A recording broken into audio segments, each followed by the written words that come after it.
Whole sports all plays. Yeah. Whole sports all plays. Whole sports all plays.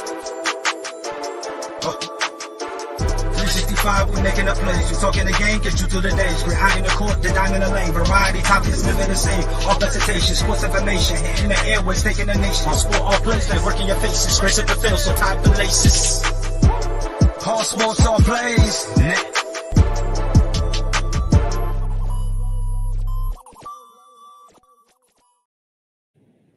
Oh, you didn't know?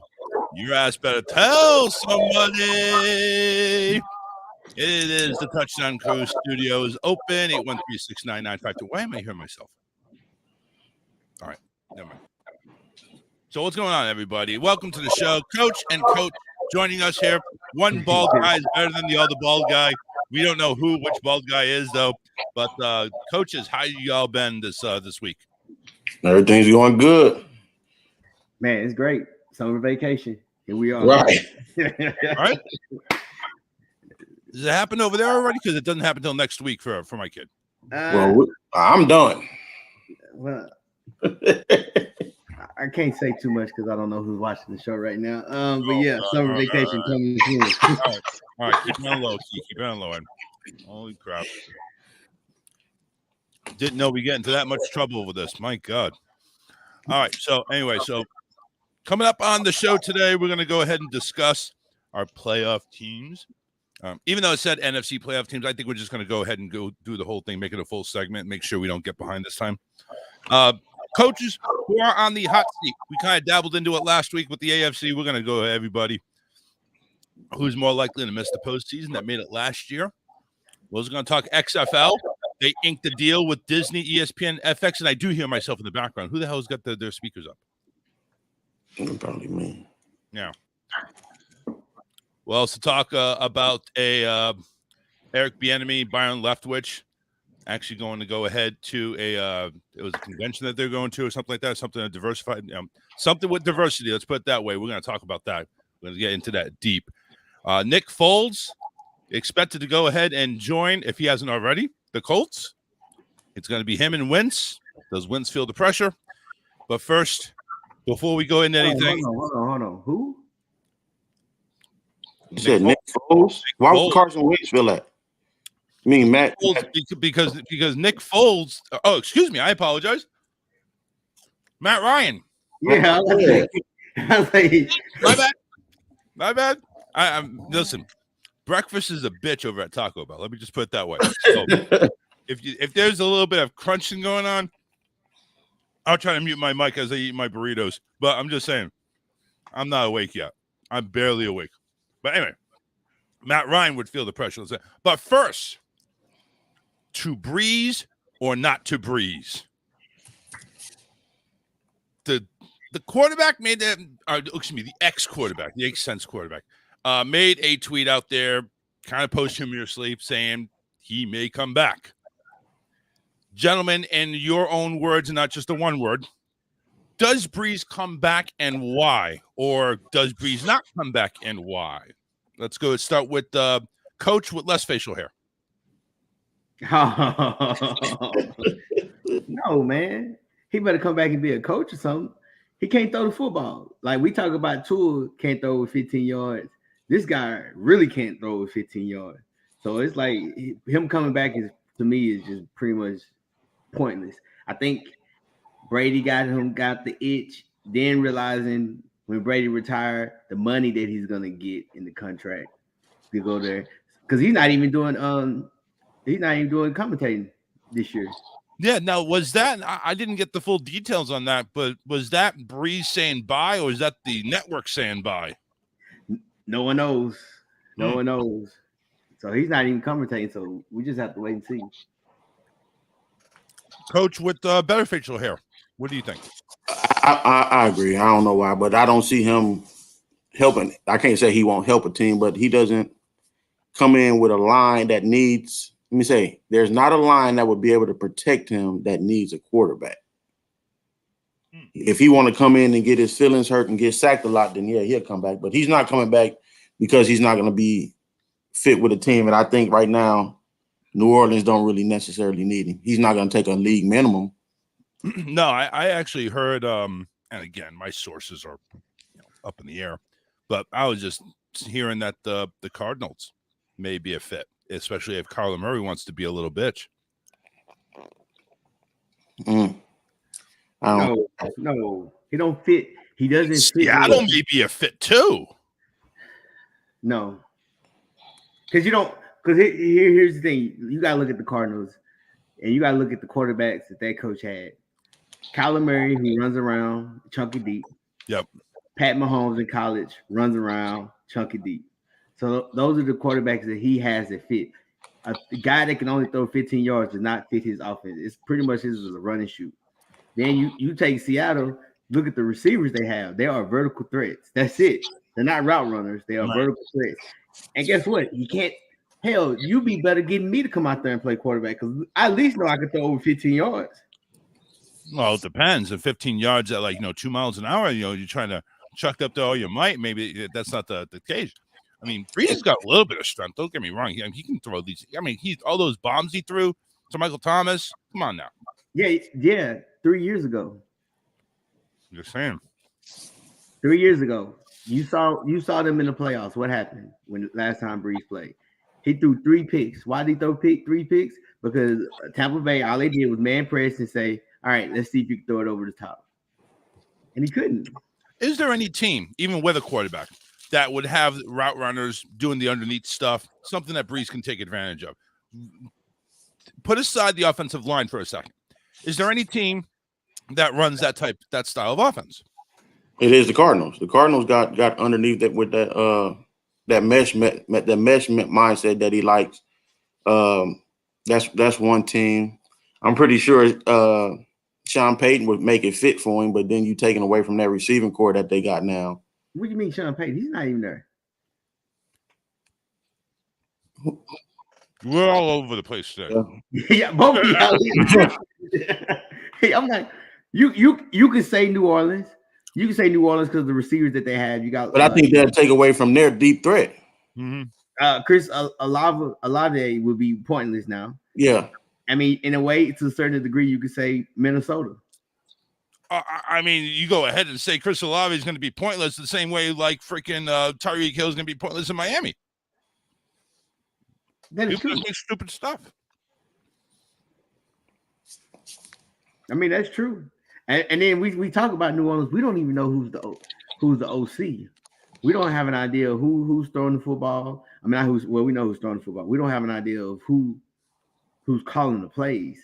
Because one thing about it is you have somebody like Drew Brees. He can check. He's pretty much the OC. He can check in and out of stuff. I mean, you're not going to give Winston that power right now. So if Drew Brees comes out today or anytime and just says, "Hey guys, yeah, I'm back," his knowledge, would that compensate for his lack of arm strength? No. You can never take away from the knowledge. The knowledge will always help you. And I know you don't want to talk about it, but you have to talk about them 5 men in front of him. If he don't have that, because he's everywhere we can possibly think about, they have running quarterbacks that can move a lot. Right. He's not going to be able to do that. But even when you have a running quarterback, though, you still have to have a line that's cohesive. Still have the line that at least can block for at least 2 seconds. Because what's the overall rule of thumb? 3 seconds to pass? Isn't that it? Give the quarterback at least 3 seconds? If you give him 3 seconds, then you're good. Shoot, nowadays, man, you just give him 2.4. 2.4 or under. You know, you reaching, but they get the ball out so quick. I mean, that's the thing about it. He can get the ball out. The issue is taking that risk to throw it deep. I mean, you take a Tom Brady because he's the oldest guy in the league. Yep. He's an underneath guy, but he'll catch you slipping, and he'll let you know I still could throw it 30, 40 yards. Yeah. You know what I mean? He's got the strength. He's gonna still chunk it 30, 40 yards at least 3 or 4 times a game. At least to make you respect. Oh, you also got the weapons too. Why not? Like if you had the weapon, listen, if you had the weapons like a Mike Evans, like a Tyreek Hill, who can just go up and get it, go up and outrun you. But Mike Evans is he's not a vertical guy. He's the underneath. He can go up and get it though. You just lob it up, man. He'll go find it within the red zone. Well, I think he could find it outside the red zone. No, he's not gonna burn past you like a Tyreek Hill. No. I'm not saying that, but I'm telling you, if he's going a one-on-one with a cornerback and Brady just chucks it up like he's going to Randy Moss, he's gonna go up and get it. He'll win that fight. But Charles, that's the thing. You could do that in the red zone. You can't do that in the open field because no, God no. You're not gonna throw a 50-50 ball on your own 30-yard line.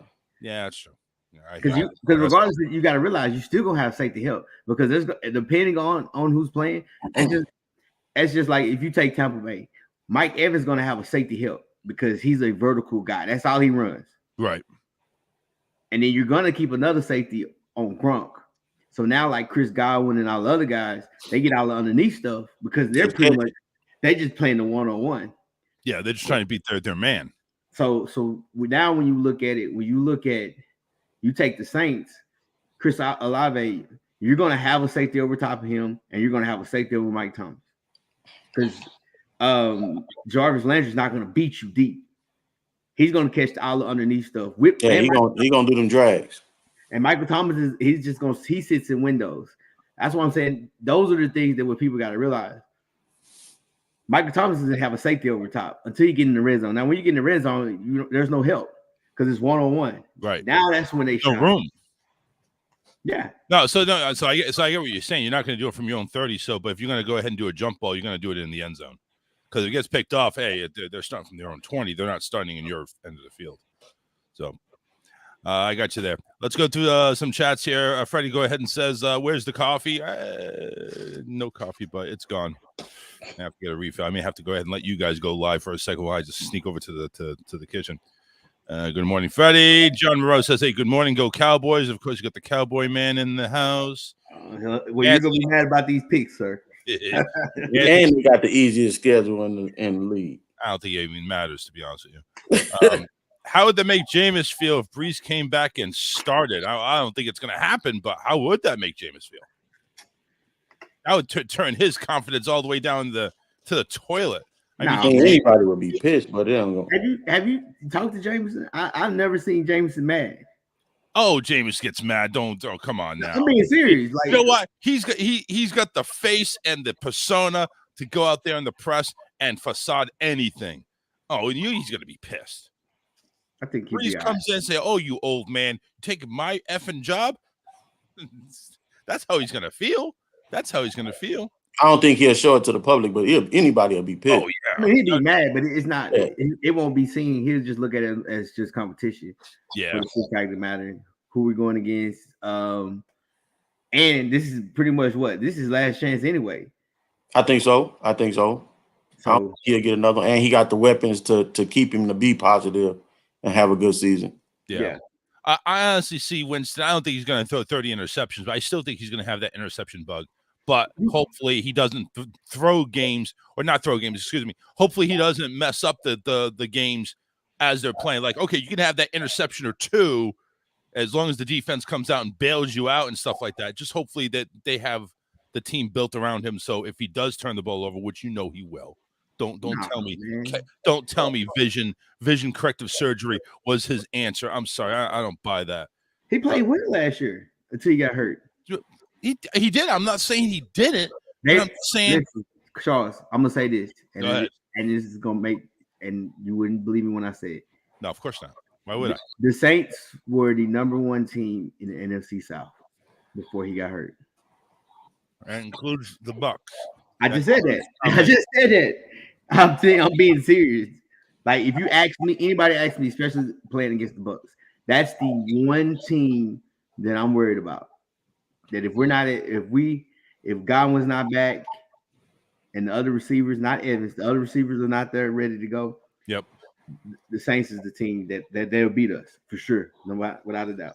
I got you. I mean, of course you even have. I'm sure Jameis still has that chip on his shoulder from Tampa, so you got that going on too as well. So Yeah, those are the must see games to see on New Orleans and Tampa Bay. Let me jot this note down. Vic says New Orleans makes the playoffs. Oh, I already got him. Okay. we're going in there. We're going there. Don't worry. We're going there. It's happening. Hey, real quick before I know we jump into the NFC and we start talking playoffs. What about your boy Michael Vick talking about joining the what is it? The fans league? Player control.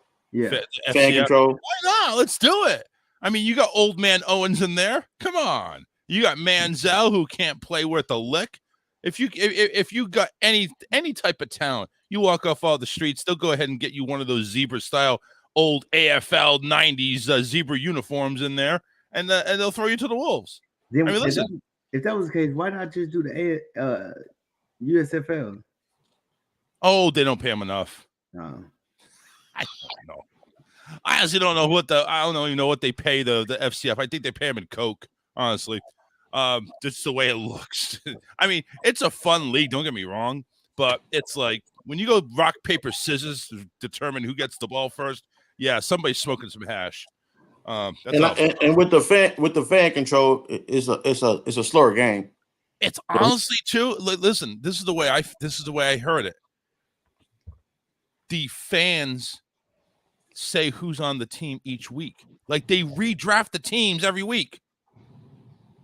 So Terrell Owens could be on the Buzzers. He got traded. Trade to the Lasers and all this other crap. Like how does all that work? I don't know. Just votes, online votes. Yeah, you have to download the app and you vote in like majority rules. And so my question is: are these teams they all in the same area? Well, they're playing in a bubble in Georgia, in Atlanta. Okay. Yeah. Okay. They're playing in a bubble. Okay. They're not representing a city. Their team names are literally like the Lasers or the Grizzly Mountain Men or something like that. Look it up. I mean, it's pretty. I dig the game because it's arena style. I dig the game. I also dig the extra point where it's one-on-one receiver and cornerback, and the quarterback just has to make that play. I dig some of the elements of the game. And the team names, but it's just like it's too wild. It's not it's not on TV and stuff like that. So it's like it's really hard to follow. You have to like go on YouTube and shit like that and stuff like that. I'm sorry. It's crazy though, but it's something I think if it ever catches on, they could probably do like a deal for like ESPN Plus or something like that. You know what I'm saying? It's never going to be on TV, but ESPN Plus may make a jive for it. That would be kind of cool. They have expanded their teams. So they started out with 4 teams last year. I think they have like 8 teams this year. So they have expanded their reach. So there is interest in it. It's I don't even know how we got in there, but yeah. No, I was just curious. They said Michael Vick is interested in doing it. I think it's like I said, with it being arena ball, he's not gonna have to run like that. He won't have to run far. And yeah, exactly. But he'll run. He'll run. Yeah. It won't be a like up tempo. They gonna run that old ass man in the ground. Because running with Vic. That's all they'll call. Remember, the fans control the play calling. Yeah. Quarterback sneak, or quarterback option, whatever the hell is. And let's put it this way. I've seen a couple of games. You're talking about 2.4 seconds to pass the ball. These people are lucky if they get a second. As soon as the ball snapped, they're running for their lives. Honest to God, there is no blocking whatsoever. Blocking is optional in the FCF. It's just crazy out there. It really is. It's the Wild West. All right, let's move on here. So Nick Foles is expected to join Matt Ryan in the Colts quarterback room to reunite with Frank Wright. Foles, who was released by the Bears on May 1st, has led the Eagles to their franchise's only Super Bowl crown, but of course, as a relief role, taking over like the second half of the season. Foles is 33. He's actually going to be, Matt Ryan is still, I believe, older than Foles. That's going to be a kind of an aging quarterback room. Do you feel this is a good move for Indianapolis to bring in a veteran, obviously, who could take over a game if he really wanted to. Or do you think this is something that may turn out to be a quarterback battle? I think they're solid with Matt Ryan, but it's you can never go wrong with having a reliable backup that's proven. I mean, that's just smart management by any team. But I think Nick Foles knows what his role is coming in. He's the backup. No competition is going to be there unless Matt just completely falls off. He knows his job when he comes in. Yeah. Coach B, literally B, Coach A just went. Coach B is going now. Nick Foles is just collected a check. He won't touch the field. One thing we can't say about Matty Ice, man, he don't get hurt. he gonna stay. He's gonna be there. So you just go ahead, collect your check. I think the head coach, man, he tried Carson Wentz and said, this didn't work.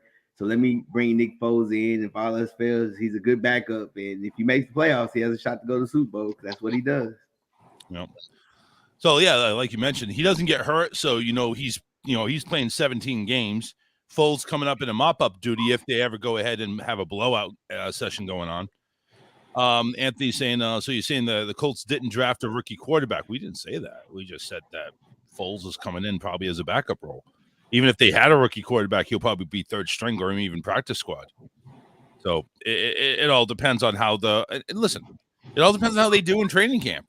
That's the other thing we got to wait for now. We're waiting. This whole thing is just a big wait until August, honestly.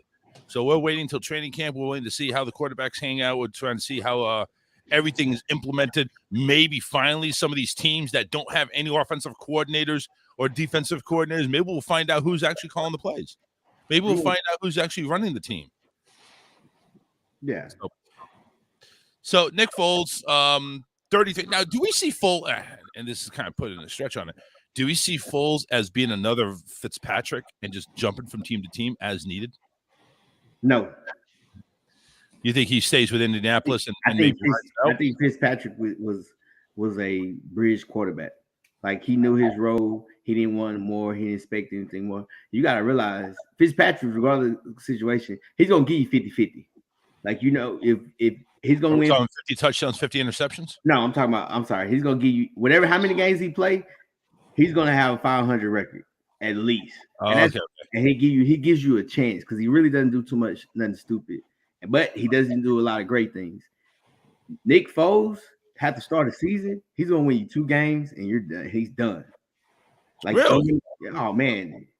I mean, take a look at the team that he led Philadelphia to the championship. You don't think he has the weapons on Indianapolis to lead the team? Nick Foles played how many games, Mike? Because you're an Eagles fan. When they went to the Super Bowl, how many games? He had to play all the playoff games. Huh? It was 5, I think it was. Yeah, and they were all except one was playoffs. Yeah. And then where did he go after he left? He went to where? Philly? Not Philly. I'm sorry. No, he went from Philly to Philly. He went to Kansas. He was at Kansas, wasn't he? Mm-hmm. With Reed. And Reed got rid of him real quick, didn't he? But I mean, he knew he wasn't gonna play there. He went there for a check. He definitely went there for a check. Then he went to the Jaguars, correct? Yeah. Yeah. He started there for a minute. Yeah, he had to play in there because everybody else sucked. And then they traded him. They got rid of him. And then he went to Chicago. So that's what I'm saying.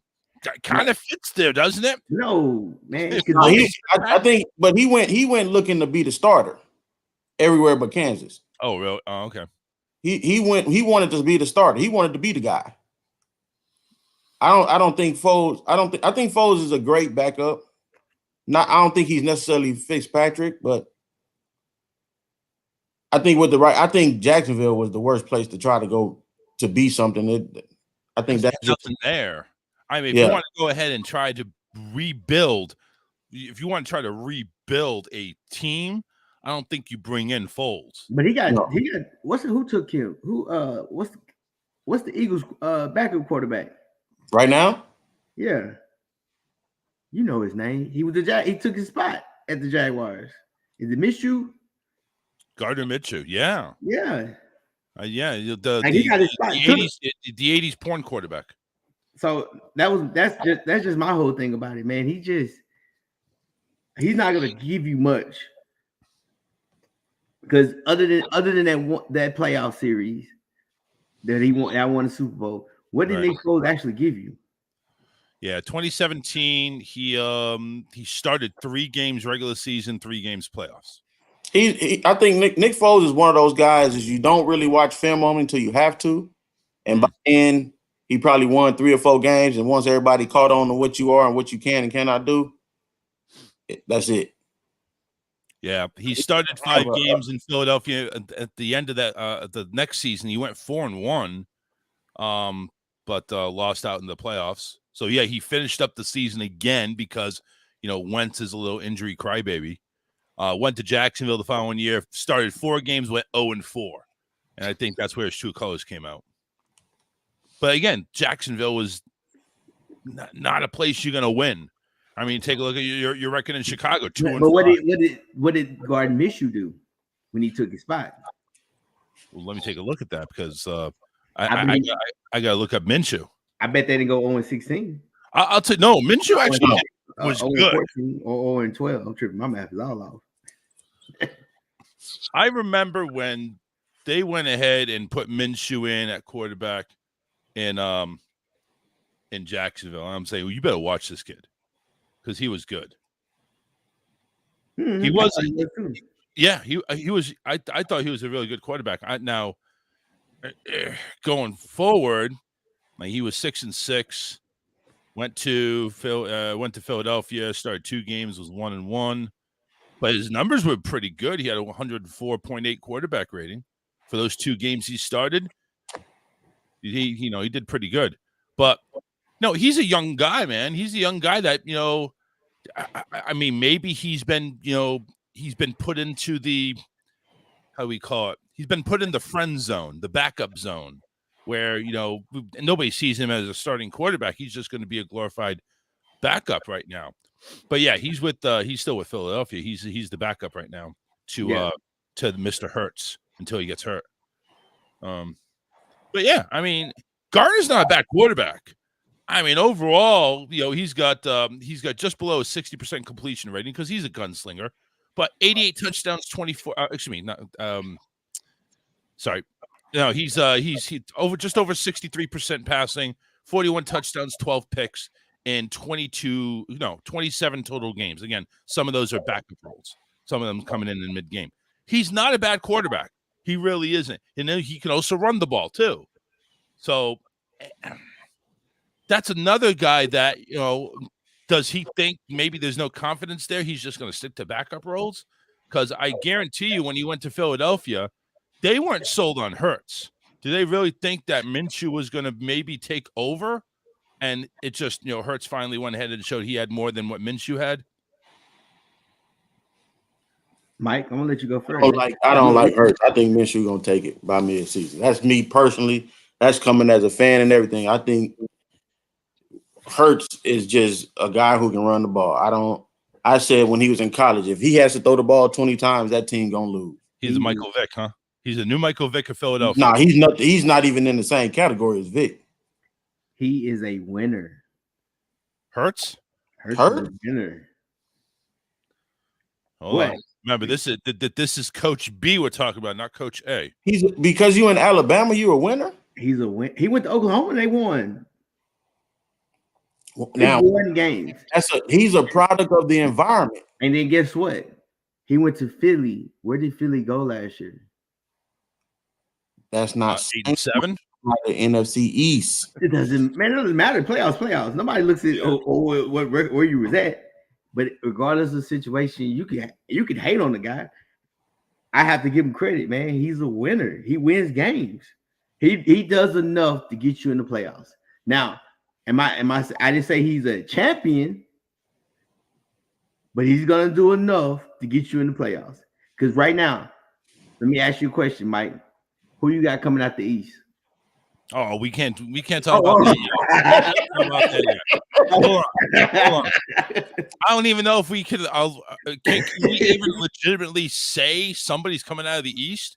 I mean, I guess legally we have to, or with all respect, we have one of them have to go. So somebody has to go, even if they're going to go like 8-9 or something. They have. But what to I'm go. saying is, he's the winner, and then on top of that, I mean, don't get me wrong, I like Minshew. I hate he got traded to the Eagles because they're gonna keep Hurts because Hurts is gonna do everything he can to keep the job. Like I said, he had the job even when he was at Alabama. He had the job until the second half of the national championship because he couldn't do nothing. But then guess what? They forced him to throw the ball. And then guess what? When Tua got hurt, Hurts got him back to the national championship. I don't like when you say Alabama. It's hard. That they own the college world right now. Okay, they own the college world. Even if you say Oklahoma, that was a product of his environment. What quarterback has not shined with Lincoln Riley? Okay, they didn't have nobody. So then when he went to Philly, nobody. No. Did you last year? Honestly, true. Did you really think Philly was gonna make playoffs? Honestly, no. Thank you. But once again, Thank you. And any other time, I tooth and nail fight. We the toughest division, and right now we the softest. Toughest, boy. I ain't been the toughest in 10 years. You know what you talking about? So right now I'm like, hey, but we ain't gonna talk about. We know who got what division, got the most championships. But that's we got the Commanders coming out of the East over there. I mean, honestly, let's do rock, paper, scissors to see what's coming out of there because it's basically that's the type of shoot it is. Yeah, I mean, it really is. It really is. It's however the Saharian dust blows over there. Honestly, that's how it works over there in the NFC East. We'll talk about that here coming up. Let's talk real quick. Or actually, let's take some time in here and talk about this. The inaugural coach in front office accelerator program that the NFL is doing in Atlanta during the spring meetings. Eric Bieniemy, Byron Leftwich, more than 60 nominees for that. The coach in front office accelerator program. Coach, you had put that in there in the chat. Why don't you lead the way on this one? I don't know. I was very, very curious about it. At least they're trying to do something different.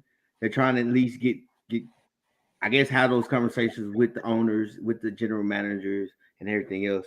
And so, like from what I read up on it, each team can nominate 2 people to go. So now these guys are being seen and having conversations. So then now it's okay. Hey, they look like they know what they're doing, or hey, they might learn something. You know, both sides. Because, like I said, I don't know the gist of what all they're doing, but I was just curious about it because that. You can at least say, and this goes back to Brian Flores with his whole thing about his lawsuit. Now they're trying to do different things, and that's a start. I'm not gonna say this right here is gonna change it or make it. It's not gonna change. It might not change as much, but it's a start to get things generating, get people thinking about other people outside of their race. Right. So, Coach A, the question I have for you, gentlemen, is shouldn't have this been already ironed out and done away with? Not done away with, excuse me, but should it even come to this? Why should it come to this? Is to get the awareness that minorities not getting the fair opportunity. I think this is you can say it's a start, but like when I read the article, it doesn't really say who's doing the talking and what teaching is going on.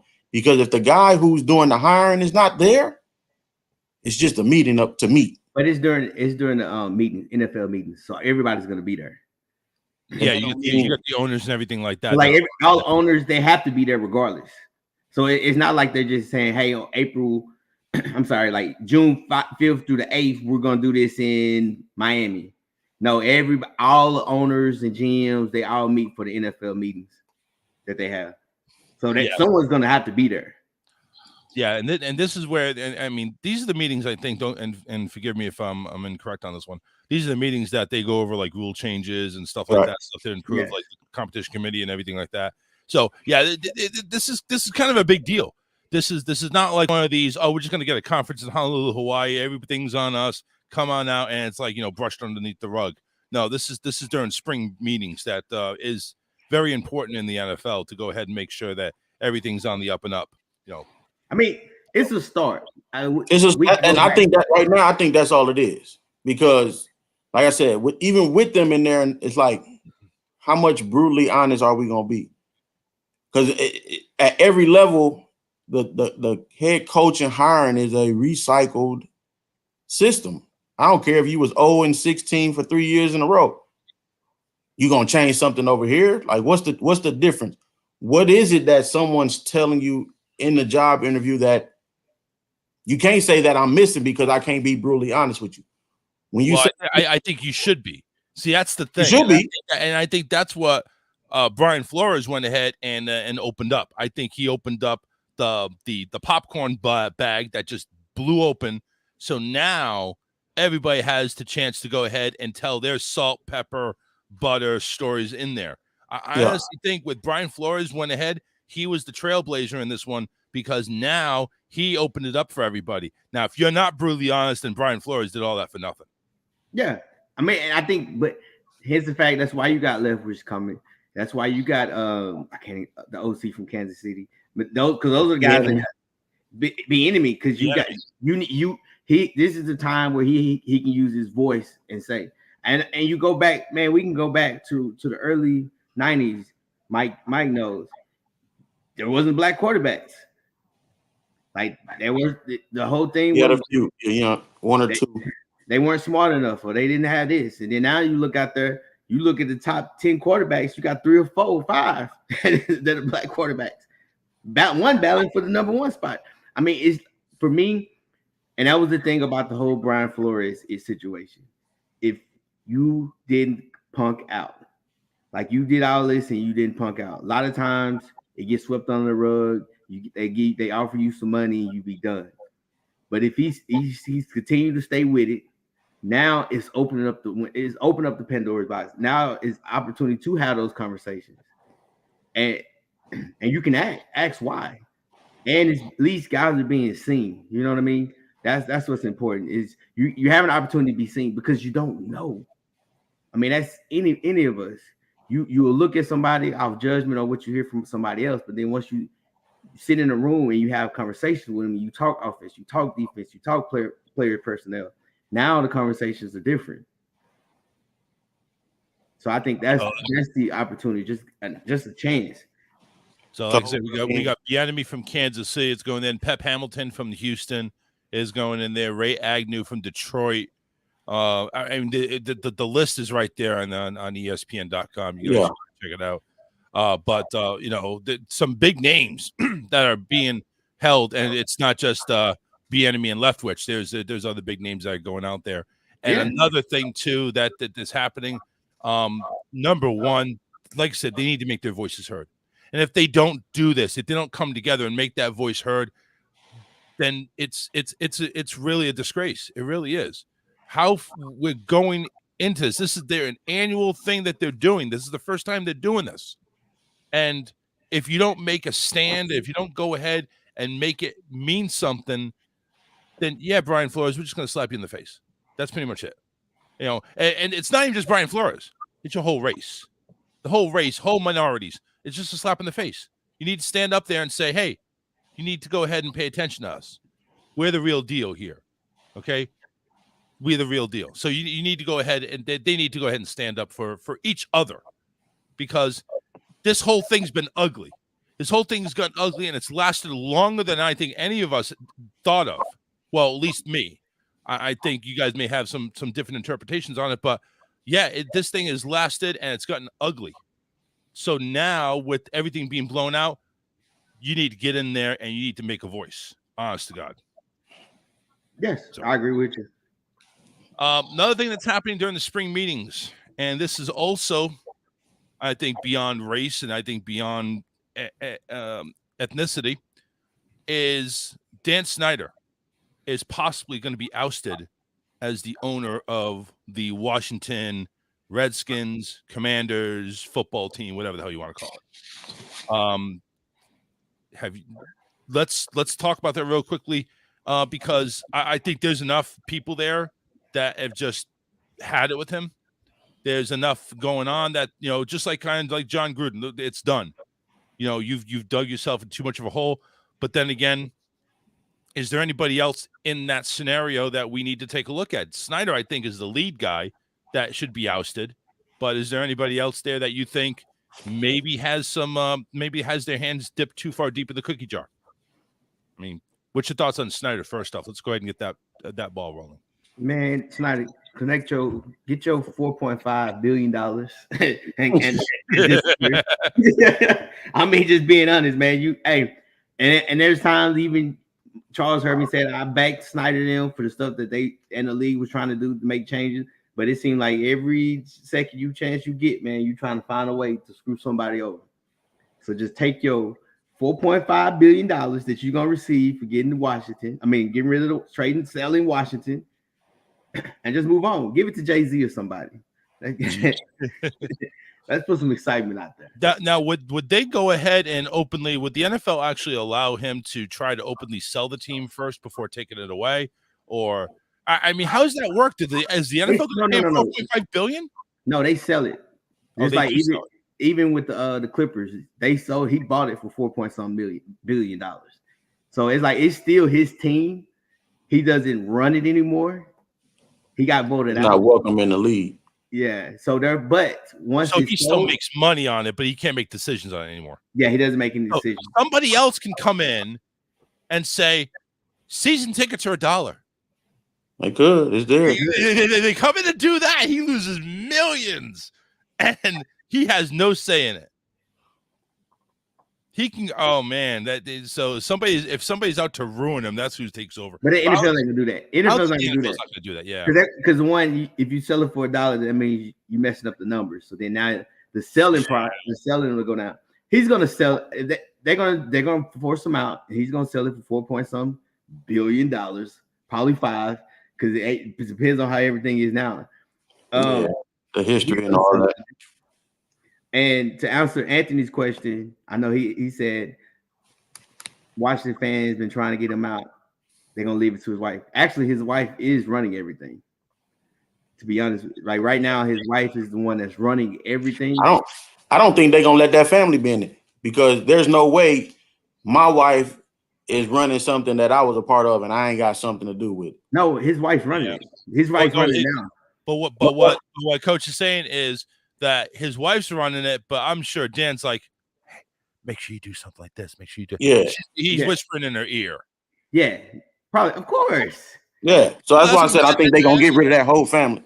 That's what I'm saying. Coach Beckett's saying is like, listen, the Snyder family has no business being in part of Washington.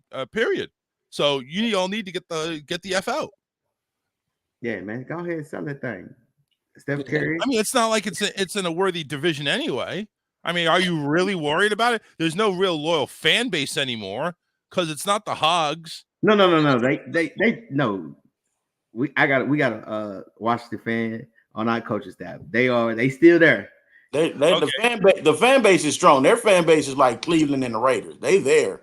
They there. Cheering for much. Yeah, they're there and they just got out of prison to see the game. Yes, I get it. Yeah, they just ain't cheering for much. Yeah, they're just happy. And they cheer. And once they say it's for sale for $4.some billion, they think they won the Super Bowl. Whoa! Well, actually, so the starting price, according to Google, is $5. Of course. Yeah. So, and John Moreau goes and says, yes, I go Cowboys. And conflict of interest, yeah, we kind of figured that out there. Us Washington fans been trying to get him out. He's not going nowhere if he leaves his wife. If he leaves his wife to be the owner. Well, again, like I said, I don't think that they're going to allow that. John talking about the conference, it's a start, but they got to do it from the start. They don't be dragging your feet and take 3 to 5 years to get the ball rolling. Owners need a response now. And of course, I think he needs to work on his penmanship on that one.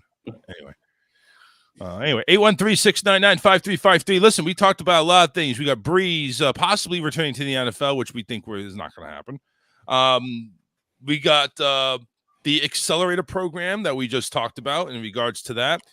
We got Matty Ice and possibly whoever that guy is. Nick Foles. Nick Foles. Coffee. Nick Foles will possibly sharing the war room there and everything else. Listen, if you have a take on it, go ahead and leave it on the Facebook page. We're on Facebook, Twitch, YouTube. Make sure you follow us right there on the website as well. We're also live on the website there, asapnetwork.com, asapsportsnetwork.com. Make sure you go ahead and find us on there as well. Let's move it along. Let's see here. What do you want to do? Playoff teams or coaches? Hot seat. We can do coaches. Get these coaches out the way. Let's do coaches. Okay. So I already went ahead and said that I think Belichick's on the hot seat. And I think Belichick's on the hot seat because Kraft is saying, you spent all my GD money and you get blown out by the Bills in the first round. And you lose 3 out of 4 in the last 4 games of the regular season to get your behind in just a wild card spot. What are you going to do, Bill? What are you going to do? So I say Bill is out in the AFC. You guys all said a couple of names as well. I believe one of y'all, if not both, agreed with me on Belichick that he's on the hot seat. For AFC, you had Harbaugh, Charles, and then Frankie from the Colts. Yeah. And I had Bill also. Yeah. So I gave Bill one more year. He's not on the hot seat yet, but he will next year if he doesn't do anything. When they don't make the playoffs this year. Yeah. So that's all right. So he'll be on the hot seat next year. Yeah. Gotcha. But my reasons for Baltimore, of course, him being on the hot seat is just the fact of, listen, you got your quarterback, you got your scheme, you got to make it work. Stop making stupid decisions like going for 2 when you can easily go ahead and just either go for overtime or win the game, or just some stupid decisions cost you the playoffs last year. That's inexcusable. So that's the reason why I think Harbaugh is on the hot seat on that one. But so we got our picks in there. Reich, Belichick, Harbaugh. I mean, household names. But honestly, it's time to make a move or no. So let's go to the NFC. The NFC, we have a few. There's 16 teams. Does anybody see anything? Because there's been a lot of coaching changes. Do we see anybody that's really on the hot seat, or are we still giving these guys a chance? Yeah, I see 2. Off top, Carolina, Matt Rule. And then Dallas Cowboys. Now that what's name somewhat he retired or quit or left the Saints. Yeah, Sean Payton. Yep, and he lives where? In Dallas. Oh, he lives in Dallas? Oh, okay. Where he used to. Oh, are you kidding me? You think they're gonna bring in Sean Payton over there? What? Why not? Oh man. Go ahead. So, I'm just messing with you. So I just really believe those are my 2. And how many years you give Pete? Pete Carroll? Mm-hmm. Yeah, that's true. What about Pete?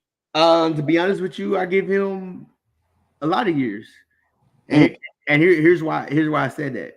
Because he had won 1 Super Bowl. That's why you give him a lot of years. But it's not even that though. It's the conversation that you had when you trade Russell Wilson. You pretty much you picked Pete Carroll over Russ.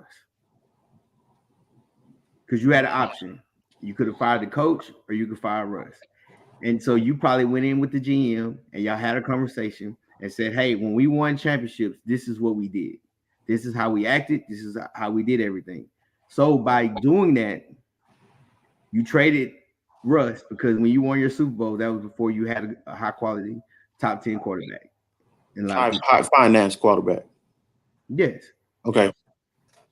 So I think they're just going to wait.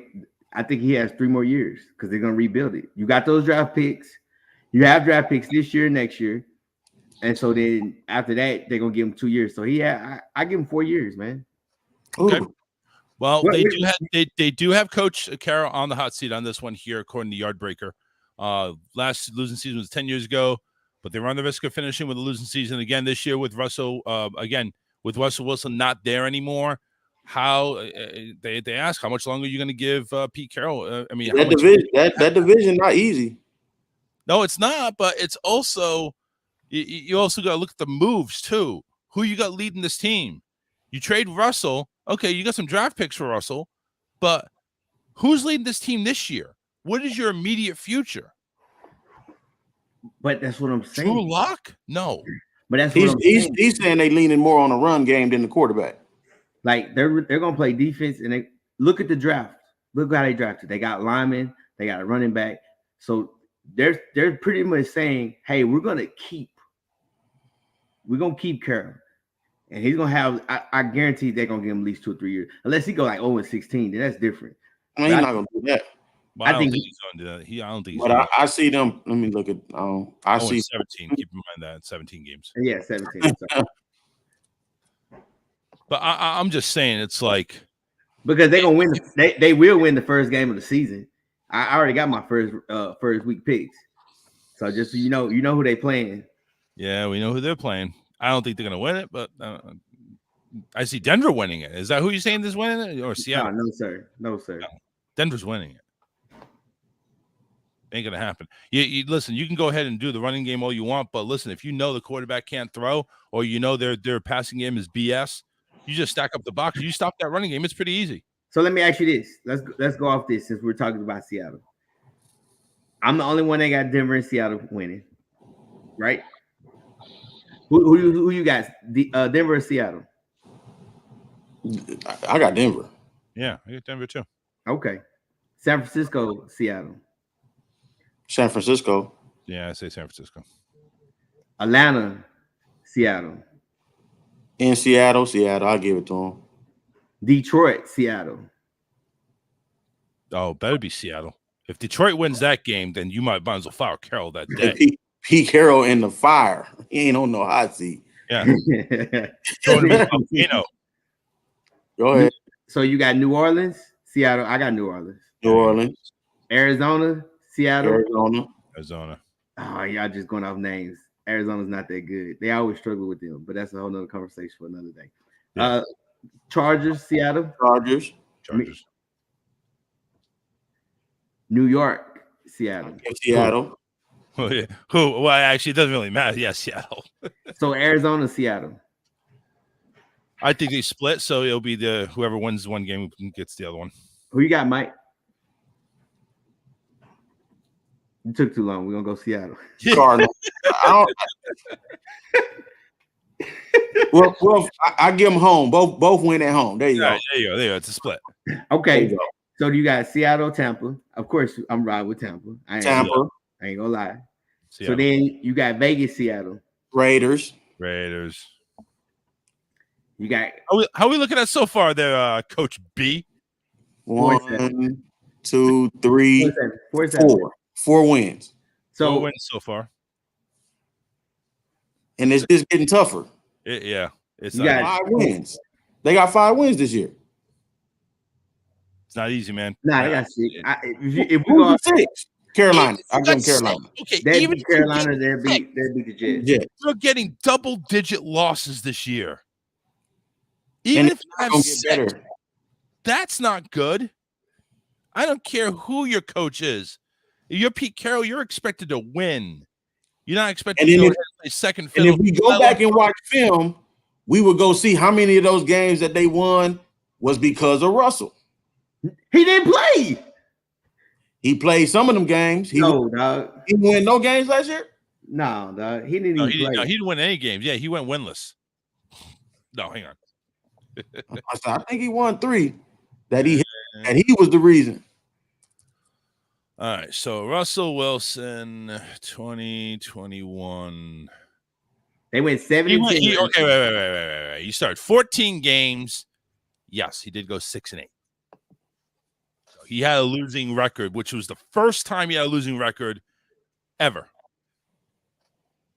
So Coach B may have a point, sort of. 6 games he carried that team. No, he did not carry. At least 3 of those 6. At least 3 of those 6 they won because they won. At least 3 of those 6 they won. He did not carry. You talking about 6 games he carried his team? Come on, I changed that. I'll be honest. 3 of those he won because of his feet.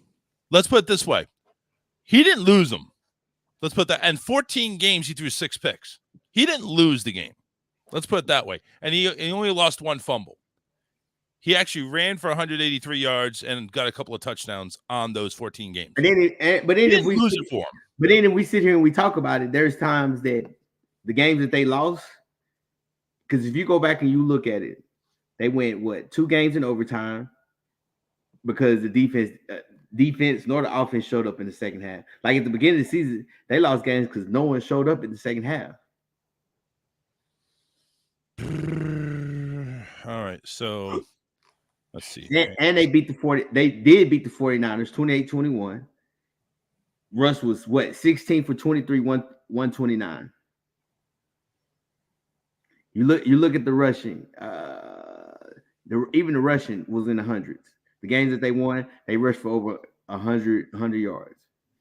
So let's see here. They lost to, all right. So the games they won: Indianapolis, 49ers, Jaguars, 49ers, Texans, Lions, Cardinals. Not exactly top-notch games. They beat the 49ers. They beat the 49ers twice, okay, which is big because that's in their own division. But they lost to the Rams twice. They lost to the Cardinals. No, they split. Yeah, they split on that one. And I know. And then you go and look. You look at it.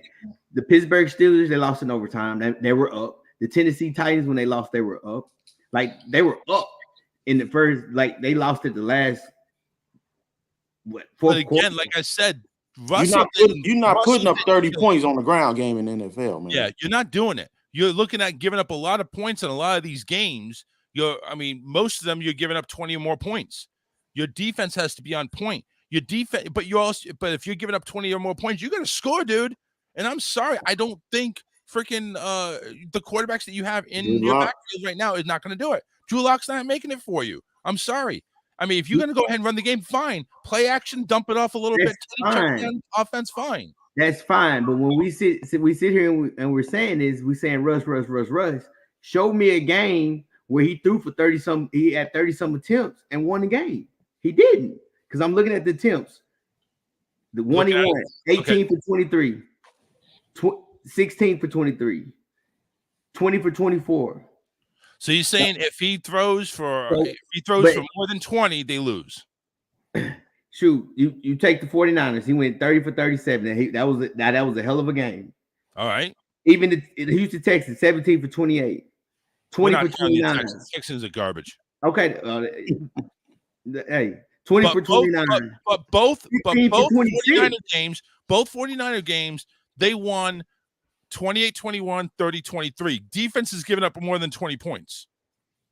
You still going to score. This year's not going to score. What did they do? What did they do?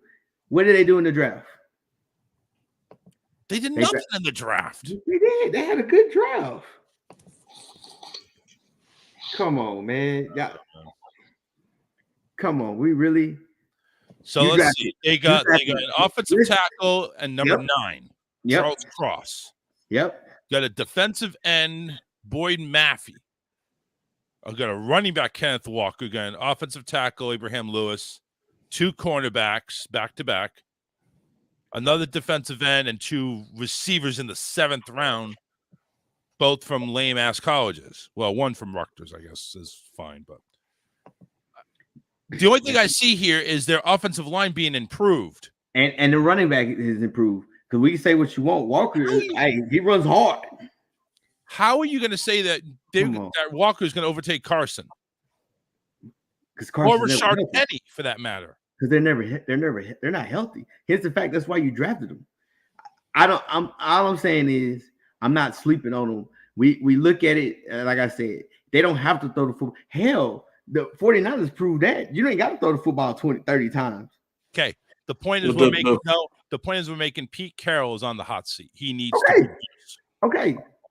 But the 49ers defense is a little bit better than Seattle's. Just a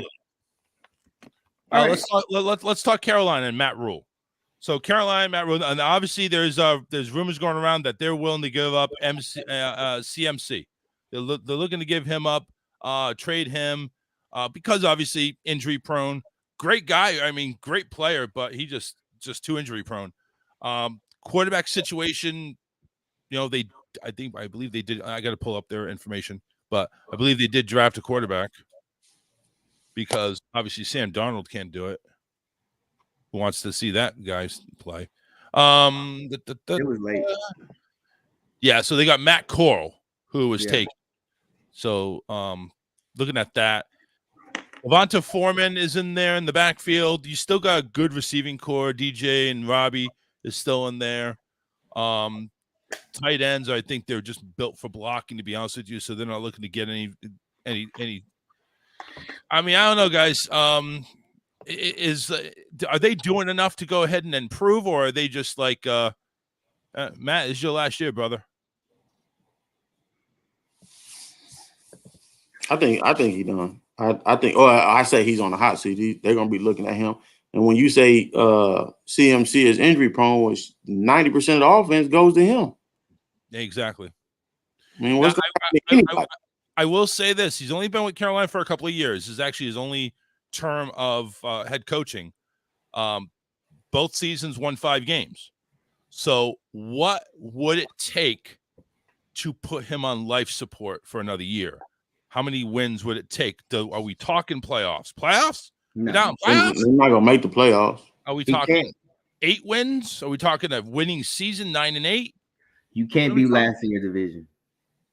Can't do last in your division. You went last. Like Atlanta beat you.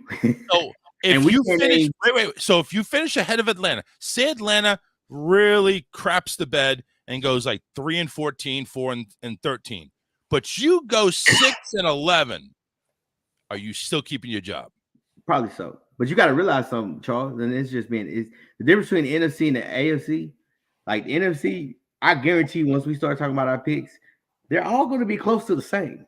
Yeah. Compared to that, like NFC is you kind of know who's going to be in at the party invited. Like last year, Atlanta had a chance to make the playoffs. Yeah. So like they can battle for that last seed. And not saying that they're going to win it, but they can have an opportunity to get in there because it's real. So the wild card is so open on the NFC side. Yeah. So you can't be last in your division because not now one of us can sit here and name 6 guys that play for Atlanta. No, not at all. Not at all. You can't tell me one player they play on their defense without looking it up. I'm just saying. Coach A, what do you got to say on that there? No, I agree. I think even beating Atlanta is going to be a tough keep. They just don't have anything. It's just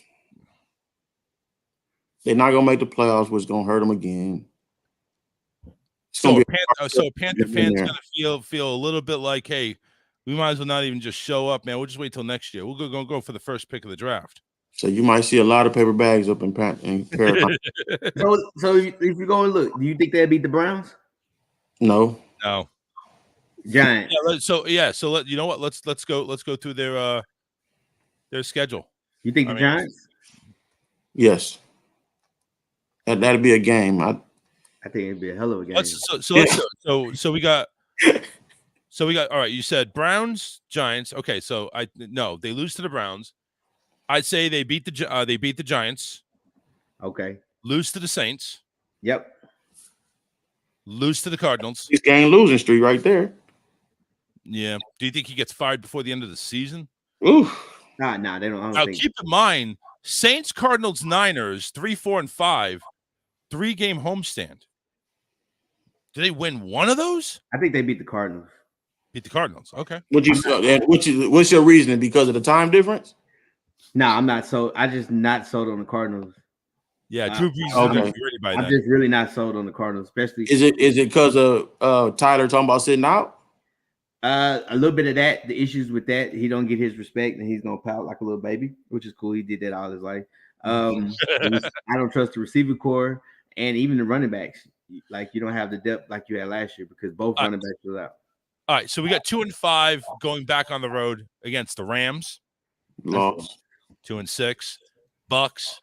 Lost. That's a slaughterhouse. 7. Atlanta at Atlanta.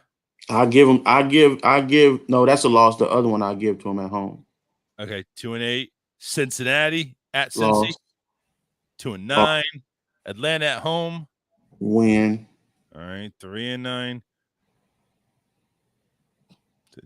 Baltimore. Loss. Denver. Win. Hey, I want to. We're not counting that one. What's the next one? What's the next one for him? Bye week CC's week 13. Seattle at Seattle. A loss. Because I'm thinking that's going to have like the lowest ratings. Whoever Fox or whoever is on Fox's commentary team, it's the last team you send to the crap games. That's who's going to announce that one. Pittsburgh in Carolina. Loss. Detroit in Carolina. That's a win. So it's a loss. That one thing about it is it's all about McCaffrey, because their offense, how they run things, is based around him. He was hurt. By him being hurt, it kind of messed everything up. But Foreman is a good, liable pound and ground. He gonna pound that thing. I think McCaffrey. I said it last year. McCaffrey got to lose weight, man. I think he's too heavy for his body because he's having all kind of hamstring issues. So last couple of games, Bucks and Saints, I think we can equally say those are losses. Yes. So what we're talking about, 5-6 wins. I say is that enough to go ahead and overtake Atlanta for the cellar? They don't take over. That's 4 wins. 1, 2. No, we had 2. They were 2-5, and then all of a sudden they just went on a tantrum. And then we had a couple of wins. So that's 5 wins. That's 5 wins. 5 wins. 5-12. It doesn't look good for Carolina. It's a tough schedule too. Number one, they're in a tough division. Yeah, they're in a real tough division. You're lucky to get 1, maybe 2 wins out of that division. It's tough. And then the rest of it ain't better. You got Pittsburgh, you got Denver, you got Baltimore, Cincinnati, Rams, Niners. I mean, there is no easy path for Carolina this year. I don't know, man. I would have to say, listen, with what they drafted and the questionable Christian McCaffrey story, I don't know, man. Maybe you give Matt Rule another year. It's like, say, listen, okay, this schedule is like the worst ever. Let's give you another year. No. All right. So we got that. So that's the coach's hot seat. What do you have any more takes on the NFC? You said Dallas. I don't know about, but I don't know about Dallas. But we said. I said Dallas. Yeah. If Dallas has a losing season, yes, I say, all right, man, you're not the answer, because they got enough talent on there, except for Cooper, which again, Cooper is like how many years he's been the coach? 2, huh? Already. Two for Dallas. He came in 20. Yeah, so 3 strikes you out. You don't make the playoffs with that roster. They're on a decline. The defense is solid. Nah, they small at D tackle. And they're small. And then you spent all that money on that running back that ain't done nothing, but that's another topic. But I think they're in the hot seat. So, hey, let's go ahead, man. Let's go do these picks. Yeah, let's do it here. So let's start off real quickly. Number 1, teams that made the playoffs last year that are not going to this year. You got to give me 2 from each conference. Huh? I only got 1 not making it. No, you got to give me 2. You got to give me 2. Who not making it? The Cowboys, the only team don't make it from the NFC. You said they are? The only team that do not make it from the NFC. That's right. So all right, let's go real quick. Let's go AFC. We have Titans, Chiefs, Bills, Bengals, Raiders, Patriots, Steelers. I think we're all in agreement, including myself. Patriots don't make it. I also go ahead and say that the Steelers don't make it. 100% agree.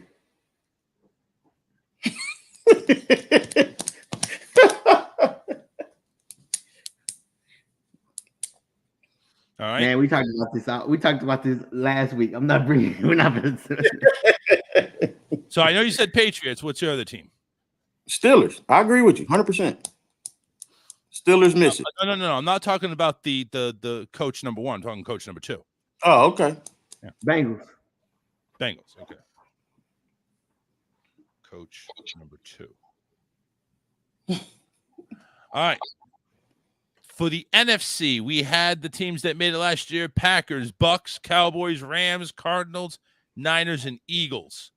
I got the Eagles not making it, and I got the Cardinals not making it. Who you got coming out the NFC East? We'll talk about that later. Okay. So I got Arizona and Philly not making it this year. What do you guys got? I'm a reach with the Cardinals just to throw a second team out there, but I got the Cowboys definitely not making it. I got Cowboys and Cardinals. Cowboys and Cardinals for both the coaches. Wait till you hear my team I got going in. Oh yeah. We're all about going in. Trust me, going in deep. Put an asterisk by my Cardinals pick. Well, yeah. Well, because that was my rule. I had said you have to pick two. Yeah. I understand that. Listen, we may have teams like the teams that we chose not to make it, like that asterisk.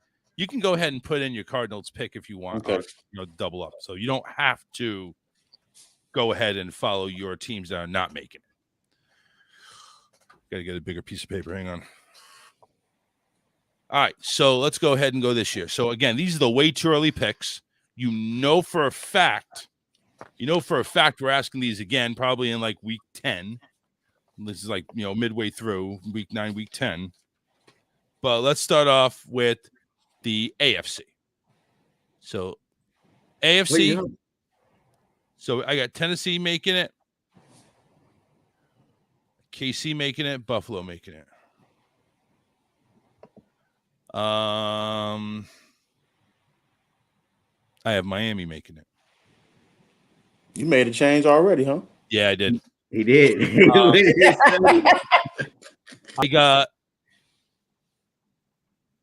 I got Cleveland and LA making it. No, well, let me make sure that makes sense, because I got to make sure I have my division picks too. So, of course, Buffalo's going to win the East. That's 2 changes. Yeah. Hang on. Buffalo's going to win the East. I think a lot of it has to do with I kind of screwed up on the division. KC's going to win the West. Tennessee's going to win the South. No. Okay, hold on a second. Oh, man, he's all Cincinnati's going to win the North.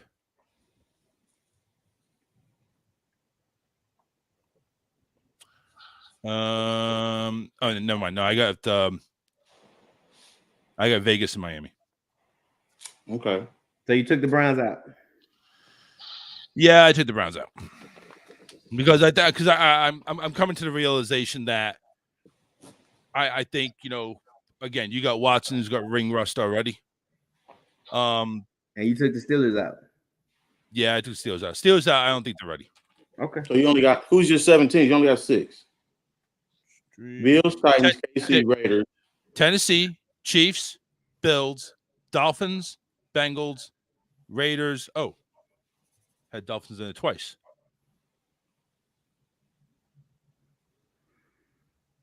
Oh, what the hell? Give me Denver. There we go. Just to go ahead and get a chuckle out of coach number 2. And my brother will love y'all. Coach number 1, the one with the lush facial hair. Let's go ahead with your division picks first. Buffalo, Bengals, Tennessee, KC. Okay. Got the Colts, the Raiders, and the Broncos. Colts, Raiders, Broncos. Okay. Coach number Deuce. Raiders, Chiefs, Ravens. Whoa. There's the speed. It don't. Are these your division picks? Oh no, I in no typical order. You want my division picks? Division picks. Oh, here we go. Chiefs, Ravens, Colts, Bills, Raiders, Steelers. Steelers twice. Oh no, I was Titans. Titans, okay. If I had to pick out of the 2, it was Titans, Dolphins. So I rolled with the Titans. Okay. So obviously, let's go down one more time. So Tennessee, Chiefs, Bills, Bengals for division, Dolphins, Raiders, Broncos for wild card. Coach number 1, Buffalo, Bills, Bengals, Titans, Chiefs, Colts, Raiders, Broncos. Coach number 2, Buffalo, Indy, Baltimore, KC, then Raiders, Steelers, Titans. So we all agree on the Titans. We all agree on Buffalo. We all agree on KC. I think we all had the Raiders. The Raiders too. And everybody that matters had the Broncos.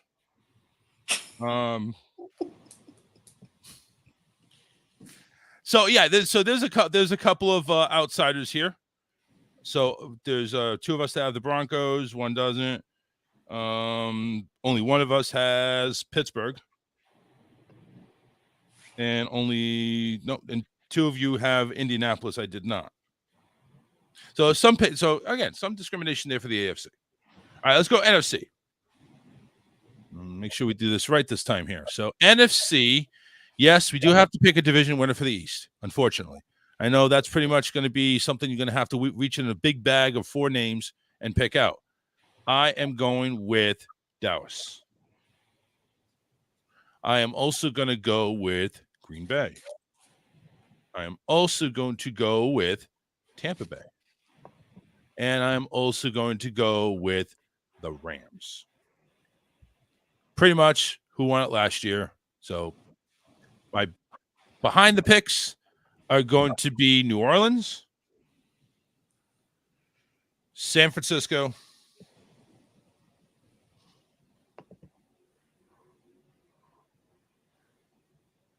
damn, it's going to be tight.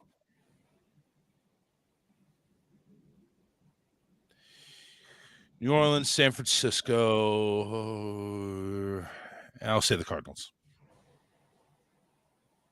All right, Coach 1.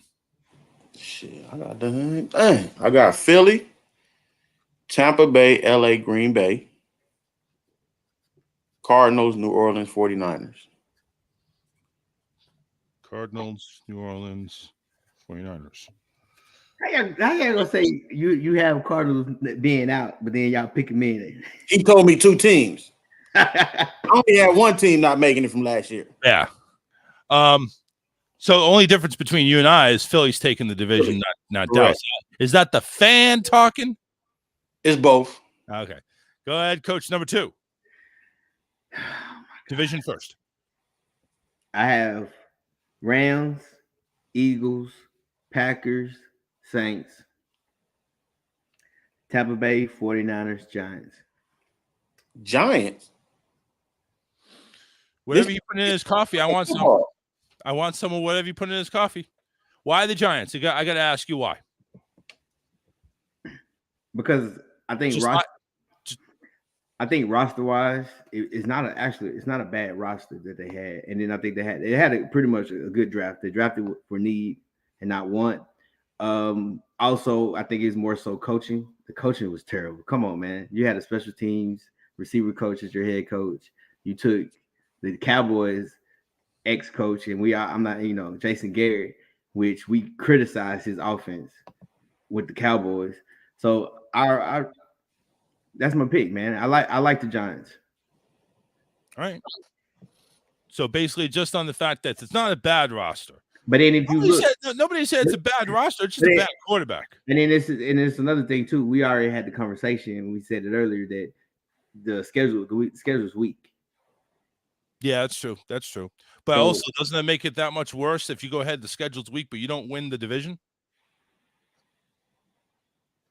I like the Eagles. Eagles overall. They did a good job. They did a great job. They drafted receivers. You got a D tackle, and then you got his best friend at linebacker. Like, you did a good job with drafting. You got guys that they're used to being with each other and comfortable with each other. So, yeah. And I don't trust the Cardinals because I don't know the quarterback situation. He talking about sitting out, and that's too much. You can't have your quarterback thinking like that. Yeah, that's true. And then if he sits and he starts late, he's gonna be behind. So that's why I'm banking on my wins. And okay. I just Cowboys are small in the middle. I think and that's all of them. Like Barkley. This is where he's gonna try to get his money. So he's gonna be ready, in shape, ready to go. Jones. I mean, I read an article. It was talking about what's next. Said, "Hey man, release it, throw that thing, learn and practice." And that's what coaches. You want coaches like that because they're trying to teach him to be a better quarterback. So I just feel like they were just in the back. I don't think it was talent wise. I just think it was play calling and coaches. Right. So we'll see how it turns out. Like I said, this is the way too early. I mean, hell, they haven't even started padding up right now. Okay. The pads are sitting in locker rooms. They're out there just kind of getting together, just going over the playbooks. That's it. Not even maybe, depending if you have an OC or DC. I don't know. But it's a way too early. We'll probably ask this again, probably before the season starts. And we'll see how they waver. Right now, they're locked in. Let's talk last thing, spring football. The Stallions, no surprise, 6-0. Because they have home field advantage in every game, even though if you take a look at the USFL.com, they have home and away games. Why? It's stupid. But 6-0 for the Stallions. Tampa Bay turns out to be frauds. They're 3-3. They lost last week or lost earlier this week. And the Generals in New Jersey quietly ahead of their North. So, guys watching any of the games, and what are your thoughts on how gameplay? Has it improved? I noticed the attendance is not there. Even for the Stallions home games, they're not there anymore. It's half of what it was. And, of course, there wasn't anything to begin with for the rest of the games. But what's your thoughts on USFL going in after 6 weeks? Go ahead. I think I think the shine has left. Because I'm not even going to lie. I haven't really been watching it like I was at the beginning. Yeah. And it's like, I guess when I turn the TV on, I say, "Oh, let me see if it's a game on." I got to scroll and look for it. Oh, there's no game. So yeah, it's like that's one of the things too. I'm over here. It's like, well, where the hell are the games? It doesn't even show up on my to-do list. You have to go ahead and search for the damn games. Nobody's going to search for spring football. Nobody's going to do that, and that's I think the problem with the USFL. Coach Beckett, have you any thoughts on the USFL? I mean, you don't have to. No, every like you said, every time I think about it, it's like, man, I missed that game. I missed it. So it's not high priority. It's just if I happen to be watching TV at that time and I think about football at that hot moment or something, it's not high priority. Yeah, they're not. I mean, they're not even really. I mean, I know they're doing it on FS1 and FS2, but I'm not even hardly seeing any advertisements now on. It goes back very, very few and far between. It goes back to what Vic said. Who's the face of your league? Everybody's talking about Baker. I mean, not Baker, T.O. and Manziel for the fan control. Now they talking about Vic possibly. You talking about faces. You're talking about FCF. You're not even talking about. You're not even talking about a league that's on TV. But you're talking about the people. Who are you talking about in the USFL? Who? Can you name 3 people in the whole league? Barely 2. Jordan Tiamu. That's all I can think of. And there's one guy named Love who's a quarterback. That's it. So there's one guy. It's one guy. That's it, pretty much. I mean, but that's how you get the regular fan, the casual fan, because you gotta have the storylines. People love storylines, and they don't have it. And to go back real quick, I know I'm changing subject because we all admit there's one team I kind of slipped on and I forgot, and I guess maybe because of coaching, is the Vikings. I'm very curious. I'm very curious of how they do things because their schedule is pretty much. I mean, you got 2 teams in your division you could beat. That's 4 wins right there. And they're always known for beating the Packers, at least one of them. Their strength of schedule is like mid. They're like middle of the pack. Yeah, because you got Green Bay first, Eagles, Lions, Saints, Bears, Dolphins, Cardinals, Commanders, Bills, Cowboys, Patriots. So they have an opportunity, man. That's another team. Their draft was pretty good. They draft more for the defense because the defense gave up a lot. Their schedule is favorable. Yeah. I mean, it all depends on how the teams that have new players, how they tweak them. Like, Green Bay, they're probably coming out 0-1. But Philadelphia, depending on how Hurts plays and how the rest of the team plays, they're going to be playing at Philadelphia. That's probably 0-2. But Detroit, hey, you drafted a whole bunch. You did a phenomenal job of upgrading your roster, but are you ready? Are you ready to face division? I don't think so. I think that's 2-1. That's 1-2 for the Vikings. Going against New Orleans, I think New Orleans we're seeing is going to be pretty impressive. So I think that's 1-3. Then the Bears. A lot of things happen. It's like, okay, you're turning over a new leaf. You got a new quarterback coming in that's going to start. Offensive line's kind of been helped out a little bit. Do you have enough improvement on that? I don't think so. I think Minnesota takes it. That's 2-3 right there. At Miami, nobody's going to go ahead and go down to Miami in October and win unless you're prepared for it, especially not a dome team. I think Miami wins that. They're 2-4. They have a bye week at week 7. Week 8, Arizona goes ahead and they go to Arizona on the West Coast. I think they lose there. So what's that? That's 7 games. So that 3-4 or 2-5. No, so it's like to start the season, it's kind of rough. Now then you go ahead and things ease up where you hit Washington, the Jets, Detroit again, the Patriots. The Patriots, the Cowboys. I'm not talking the Patriots. Patriots not going to be any carpet that you're going to drag your ass on. That's the one loss they're going to have. You remember? You said they're going to have one. No, I said the one loss they're going to have is at the end. Oh, okay. At the end of the season. They're going to have a loss every week. They're going to lose. They're going to lose to the Buffalo Bills because they're sitting on all their starters because Mac Jones is going to throw for 60 touchdowns. He's going to have 6,000 yards. And Damian Harris is going to run for 3,000 yards and have 30 touchdowns. So, yeah, they're going to be all record breakers. So they're going to finish. This must be on your Madden league. Well, maybe that was it. Anyway. But I don't see Minnesota making it. I mean, they're first off, their division's tough. They're already going 0-2 in the Packers. No, their division. They're going 0-2 in the Packers. They never go 0-2 with the Packers. They're going to beat the Packers. No, they're not. Okay.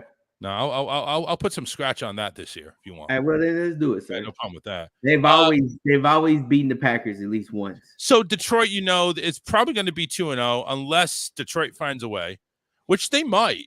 I mean, I'm not going to say that they're not, but they might.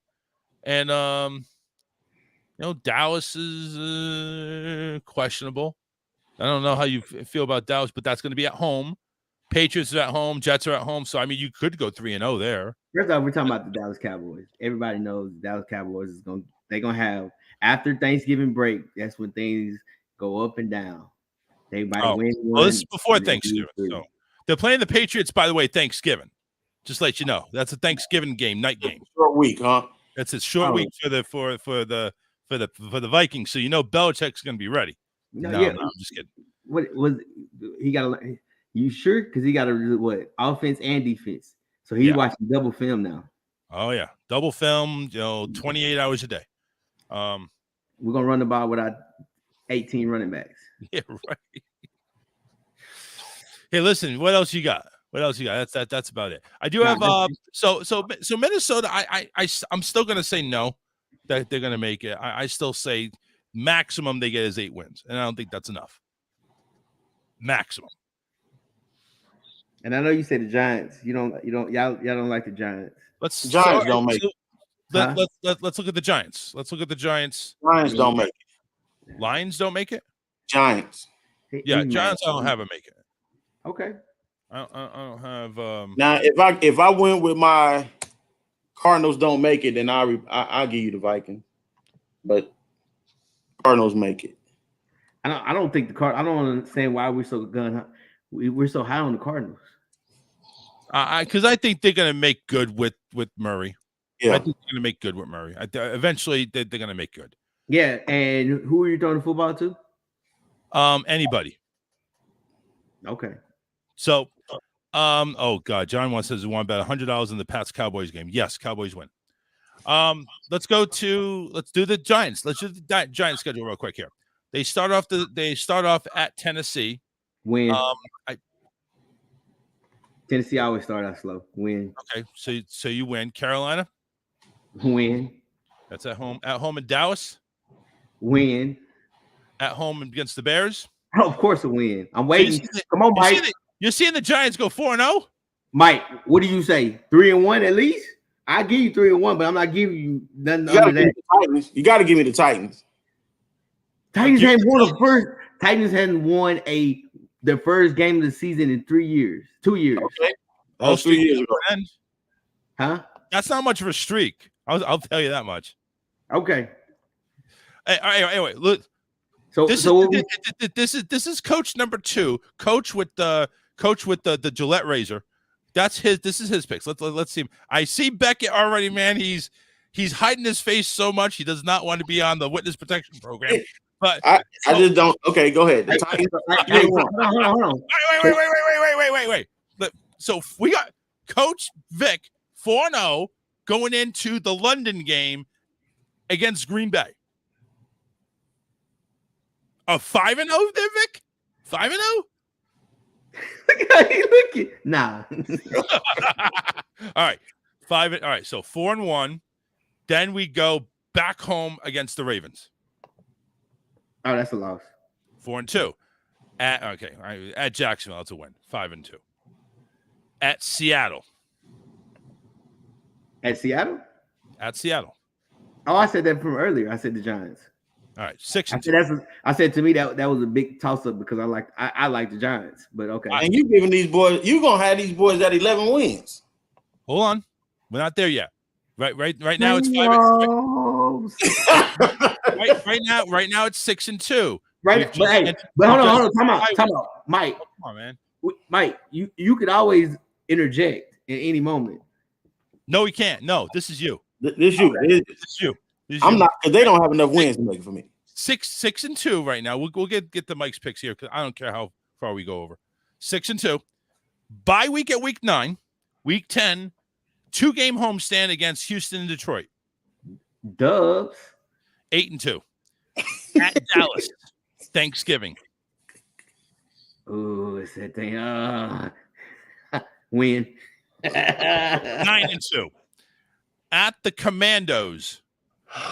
No. Excuse me. At home against the Commandos. At home? Oh, that's a win. 10-2. Wow. Philadelphia at home. Loss. Oh, you're just saying that because of Mike. All right, No. He was winning the division. 10. All right. So 10-3. At Washington.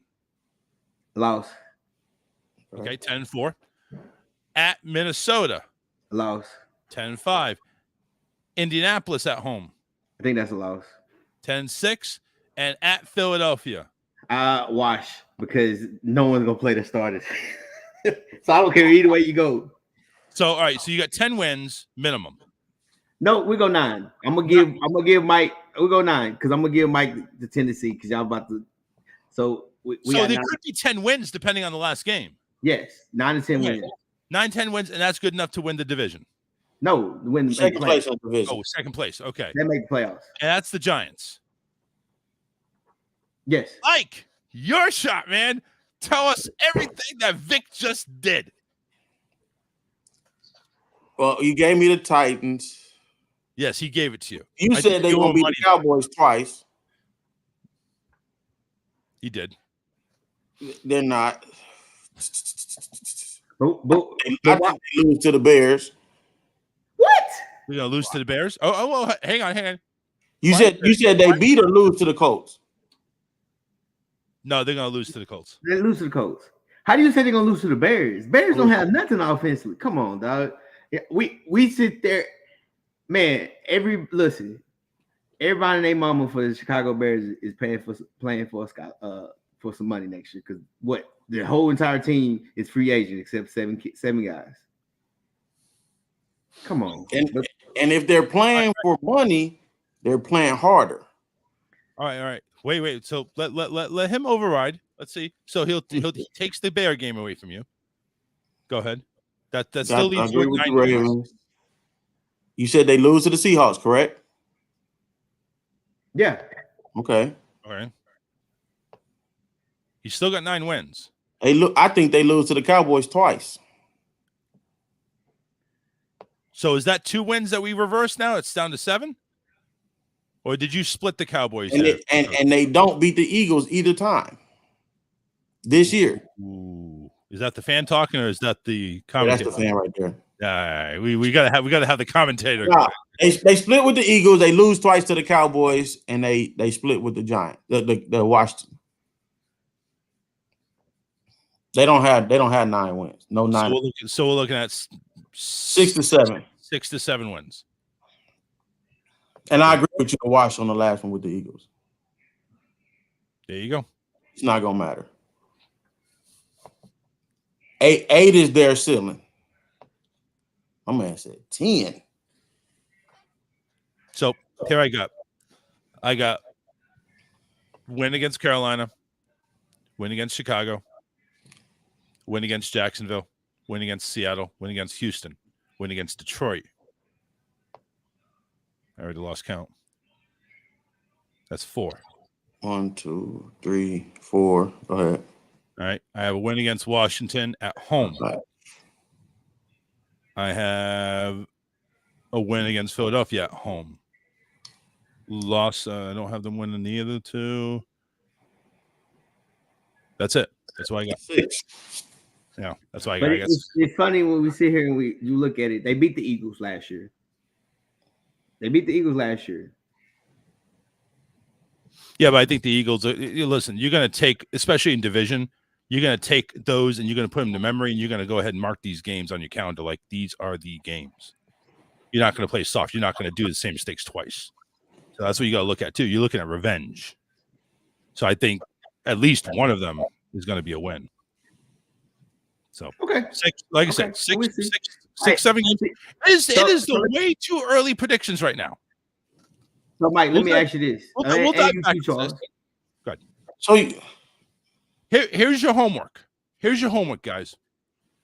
Go through the schedule week by week by week by week. Get your wins and losses, and let's get a standing, ultimate last standing out there. So by next week on Sunday, we're going to reveal how many wins and losses each team has by our predictions for all 17 games. Oh, hey, no. We'll be all day. how many wins you think wins that division is my question. 5. No. Seriously, it's going to be a winning record. It's going to be it has to be at least 9. If you make it to 10, you're in. What did the Cowboys? I think how many did the Eagles win last year? How did they win last year? I didn't know we cared about 9. They won 9. So you win. If you win 10, you're in. Like that's the going rate. We got to get 10. Yeah, Eagles won 9. Cowboys won 12. They won the division with 12. So I got the Eagles. And they were actually number 4 in the conference, because everybody else 13, and the Rams were 12, but they had the upper edge. All right. I think it'd be better if we go by we pick a division, pick 2 divisions instead of doing all 32 in one day. No. Because the reason why. How long did it take for us to do 3 teams wins and losses? It didn't take that long. So all you got to do basically is print out the whole 18-week schedule and just put WWW on which one team's going to win. Oh my God. It didn't take that long. Hell, I'll have it done by dinner tonight. I won't. That's homework for you coaches. Come on, make it done by next week. And I think that's it. We got to go because nature's calling on me. So we're going to go ahead and hit it. Coaches, any last minute?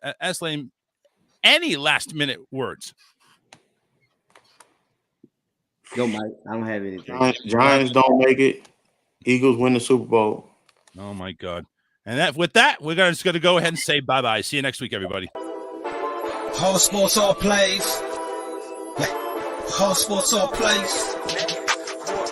All sports, all plays. 365, we making up plays. You talking the game, get you through the days. We're high in the court, the dime in the lane. Variety, topics, living the same. All presentation, sports information. Hitting the airways, taking the nation. All sport, all plays, like working your faces. Grace at the field, so tie the laces.